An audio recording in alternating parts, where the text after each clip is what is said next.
Bonjour, j'espère que vous allez bien. Aujourd'hui on se retrouve pour une nouvelle vidéo. Je vais vous faire mon bilan du mois de janvier. Le mois dernier j'ai lu 4 livres, il y avait des très bonnes lectures et du moins bon, et je vais vous en parler tout de suite. En premier, je vais vous parler d'un livre qui n'est pas un roman et que j'ai lu en une après-midi le 1er janvier, et pour cause, je voulais préparer mon bullet journal pour le mois et j'ai donc lu mon bullet avec Build-Up de Build-Up publié chez Flammarion Jeunesse. Donc là c'est le coffret avec les conseils d'un côté et un carnet vierge de l'autre. Donc je ne fais pas mon bullet journal dedans, mais je pense qu'il va me servir à faire des essais typographiques vu que je suis une grosse nouille en typographie. J'ai lu son guide et j'ai vraiment beaucoup apprécié ma lecture et les conseils qu'elle met dedans. Je trouve que la mise en page est super fraîche, il n'y a pas beaucoup de texte et c'est très illustré et c'est exactement ce qu'il me fallait parce que je suis pas forcément quelqu'un de très organisé et je voulais réessayer le bullet vu que j'avais essayé l'année dernière et que je m'étais complètement foirée. Sauf que je voulais un outil d'organisation plutôt joli, agréable à faire, parce que si c'est pas agréable pour moi la manière dont je souhaite m'organiser, et bah je ne vais pas persister. Donc je voulais essayer de faire quelque chose de joli et de simple en même temps, parce que si c'est trop compliqué ça me saoule. Et les conseils que Build-Up fait dans ce livre, c'est exactement ce qu'il me fallait. Si vous voulez faire un bullet journal et que vous savez pas trop par où commencer, quelle page vous voulez faire, et bah je vous conseille fortement son livre conseil qui est vraiment très bien construit. Grâce à lui, j'ai pu faire un bujo à mon image que j'aime énormément. J'ai pu faire mes petites décorations, mes petites pages préférées et je suis vraiment super fière du résultat, donc merci Build-Up. Ma deuxième lecture du mois fut un véritable coup de cœur et c'est Dans chacun de mes mots de Tamara Irlandstone, publié aux éditions Hugo Roman dans la collection New Way. Ce livre, j'étais tellement contente de le trouver chez Nose à vraiment pas cher parce que je le voulais depuis sa sortie. Je trouve la couverture totalement divine et le pitch promettait vraiment un super bon livre. L'histoire de Sam, une jeune fille plutôt parfaite au premier abord. Elle fait partie du gang des populaires où toutes les filles sont super jolies, super blondes, super souriantes, super intelligentes. Sauf que Sam n'est pas exactement tout ça, elle n'est pas que ça. Sam est atteinte de plusieurs tocs qui noircissent un petit peu sa vie et ses amis ne sont pas au courant. Et elle ne sait pas comment se dégager de tout ça, qu'elle a l'impression d'être deux personnes différentes. C'est la personne qu'elle est avec ses amis, une personne qui n'est pas forcément spontanée, et en même temps la personne avec ses tocs qui est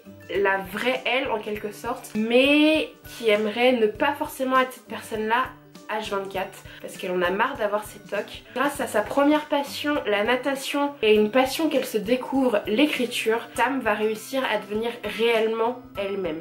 Et ce livre qui est vraiment un super bon livre est à la fois doudou et pas seulement, il est aussi plus qu'un livre doudou parce qu'il aborde des thématiques vraiment très importantes. La thématique du harcèlement, la thématique de l'écriture, qui je pense pour tous les lecteurs est une thématique qui nous touche plus particulièrement. Et ce que j'ai aimé dans ce livre, c'est vraiment la réalité qui en ressort. L'amitié qu'elle a avec son gang d'amis est quelque chose de néfaste pour elle, mais elle veut quand même garder ses amis parce qu'après tout ce sont ses amis, même si c'est pas forcément une amitié qui lui fait du bien. Je trouve que c'est vraiment très bien retranscrit parce que c'est tellement humain comme sentiment de vouloir être entouré, même si on sait qu'au fond de nous les personnes sont pas forcément bon pour notre soutien moral. J'ai adoré cette retranscription dans le roman qui a été fait par l'auteur. Plus j'ai vraiment adoré Sam qui est une héroïne tellement attachante. Au départ on a envie d'être comme elle, on a envie d'être cette fameuse fille populaire et parfaite, et plus on la découvre, plus elle se rapproche de nous. J'ai quand même envie d'être cette personne parce que Sam c'est vraiment une belle personne. Ce n'est pas le seul personnage que j'ai adoré. J'ai beaucoup aimé le personnage de Caroline qui est un personnage extrêmement important dans l'histoire. C'est le genre d'amitié qu'on veut tous. C'est l'amitié sans fioriture, c'est l'amitié sincère, c'est l'amitié belle et réelle. C'est une amitié que j'envie et j'ai la chance de partager ce genre d'amitié avec plusieurs de mes amis et ça ne fait que renforcer l'idée que ces amis-là sont de vrais amis. J'ai aussi particulièrement apprécié le personnage d'Eiji qui est un personnage masculin vraiment très intelligent, très intéressant, un peu mystérieux. J'aime beaucoup sa manière de penser. Son état d'esprit est vraiment sain et j'ai adoré l'importance qu'il a dans la vie de Sam petit à petit. J'ai trouvé son personnage tellement bien fait, tellement bien ficelé et tellement intelligent. Autre personnage que j'ai beaucoup apprécié dans ce roman, c'est l'écriture. C'est un personnage vraiment à part entière. Je dis pas comment il apparaît dans le livre parce que je pense que c'est à vous de le découvrir, mais c'est tellement beau et poétique. Petit mot sur la fin de ce récit. qui est totalement bouleversante. Je m'attendais tellement pas à ça. Je suis tellement heureuse d'un côté que ça se finisse comme ça. C'est exactement ce qu'il fallait pour Sam. C'est un livre important, je trouve, qui nous rend bien, qui nous rend presque unique, comme Sam, comme Eiji, comme Caroline, comme tous les personnages de ce roman.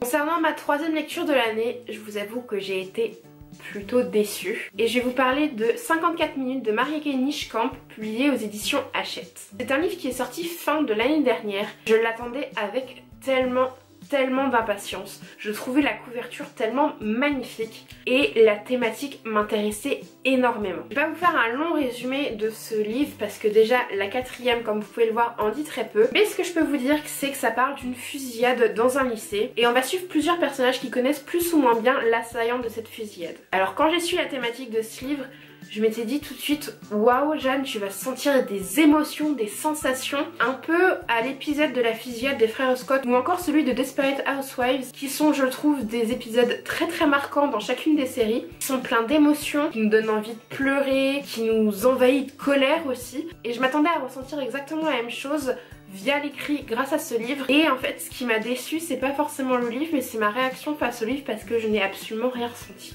J'ai aimé le fait qu'on suive la fusillade à travers différents points de vue qui connaissent la personne qui a commandité la fusillade et ces différents points de vue étaient vraiment très intéressants. Je m'attendais à m'entrechoquer de plusieurs émotions parce que chacun réagit différemment à ce genre d'événement et chacun des protagonistes ne me faisait rien ressentir. Vraiment le vide en moi avec cette lecture. Je prenais pas forcément plaisir à le reprendre. Rien de négatif à dire sur le livre parce que j'ai vraiment apprécié la plume, j'ai apprécié les événements, j'ai apprécié les différents personnages. C'est juste que j'ai pas été réceptive, j'ai pas reçu les émotions que je pense que j'aurais dû ressentir. Et en plus j'avais vu tellement d'avis positifs sur ce livre et peut-être que je me suis mis trop la pression avec cette lecture, je sais pas. Mais en fait c'est ma réaction qui me déçoit plus que ce livre parce que je m'attendais à une explosion de sensations. Jusqu'à la dernière page, j'ai rien ressenti. C'était trop plat pour moi. Je m'en excuse, j'excuse mon comportement, j'excuse mon ressenti. Je voulais vraiment que ce livre soit un merveilleux coup de cœur. J'étais persuadée que ça en serait un. Et c'est une bonne lecture,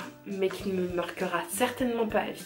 Et ma dernière lecture du mois de janvier fut une lecture que j'attendais vraiment au tournant. Ça fait 1 an qu'elle était dans ma palle. J'étais persuadée aussi que ça allait être une très bonne lecture et encore une fois j'ai été déçue. Et je vais vous parler du Complexe du papillon d'Anne Mizertier, publié aux éditions Casterman. Ce livre, c'est l'histoire de Mathilde, une collégienne qui se trouve un peu trop grosse. C'est un sentiment que nous sommes beaucoup à éprouver à cet âge-là. Et donc pour maigrir un peu, parce qu'il y a le mariage de la sœur de sa meilleure amie qui arrive bientôt et qui a son crush qui y assiste, elle décide de faire un régime pour être plutôt à son avantage le jour du mariage. Sauf que ce régime va devenir drastique et elle va tomber dans l'anorexie.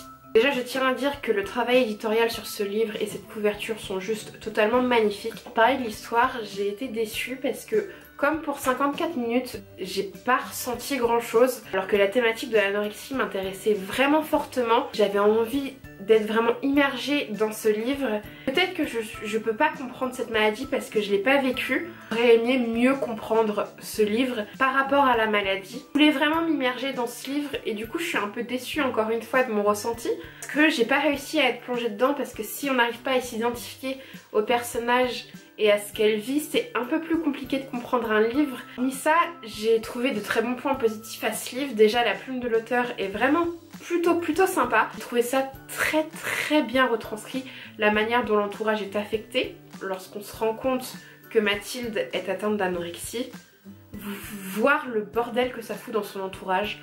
Parce qu'une maladie, quelle que soit la maladie, donc ici l'anorexie, ça n'atteint pas que la personne qui possède la maladie, mais ça marque aussi tout l'entourage, la famille, les amis.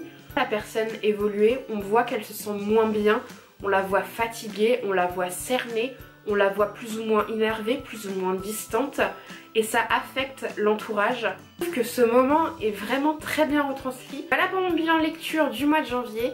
J'espère que cette vidéo vous aura plu. N'hésitez pas à me dire en commentaire ce que vous avez lu le mois dernier. Si vous souhaitez me contacter, n'hésitez pas à aller en barre d'infos pour me retrouver sur tous mes autres réseaux sociaux. Sur ce, je vous dis à la semaine prochaine pour une nouvelle vidéo.